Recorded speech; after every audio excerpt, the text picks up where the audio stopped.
For today's video guys, DIY chainsaw muna para makatipid tayo. Siyempre una, tatanggalin muna itong fender para hindi ako mahirapan magtanggal dito sa nuts ng drain.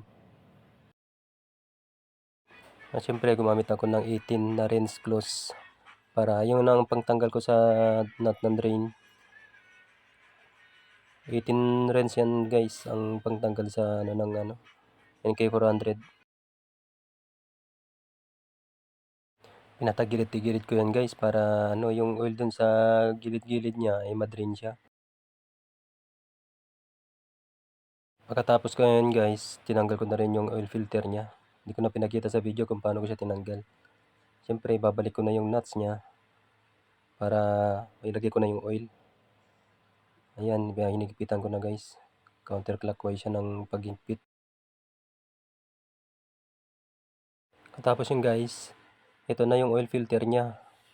Bosch tong ginamit kong oil filter. Bosch na C110 pang Vios, pero pwede naman yan sa NK400.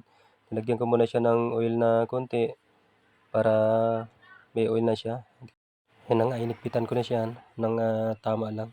Hindi ko na siya ginamitan yan ng DIY na pagtanggal. Pinili ko lang yan sa Shopee. Tinansya ko na lang yung higpit niya para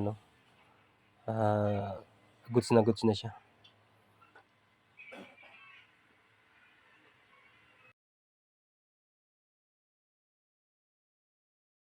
After nun guys, tinanggal ko na rin yung lalagyan ng oil.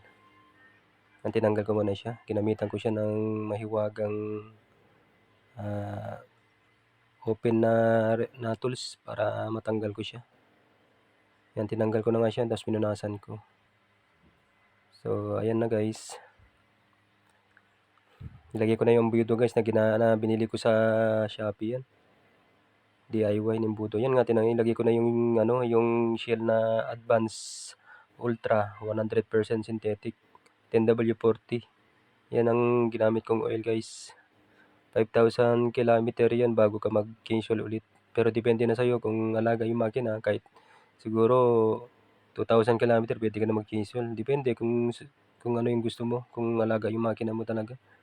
Yan, dalawa na nga ang nilagay ko yan guys. Pero ang ilalagay ko dyan 2.2 kasi tinanggal ko yung oil filter niya, pinalitan ko siya ng bago. Bali nakalagay doon, pag hindi mo tinanggal yung filter, 2 liters lang. Pero pag bali yung ko dyan guys, 2.2 ang nilagay kong oil kasi tinanggal ko yung oil filter niya, palit na rin ako. So ang nilagay ko 2.2 na litro ang nilagay kong oil dyan. So ayan na guys, tapos na. Napaka basic lang guys ang magpalit ng oil sa NK natin para makatipid. Kasi siyempre pag nilagyan mo sa kasa at yung pinagawa mo doon, siyempre gastos din. Mas maganda ikaw na lang mag-chainsaw para alam mo at matutunan mo din kung paano mo yung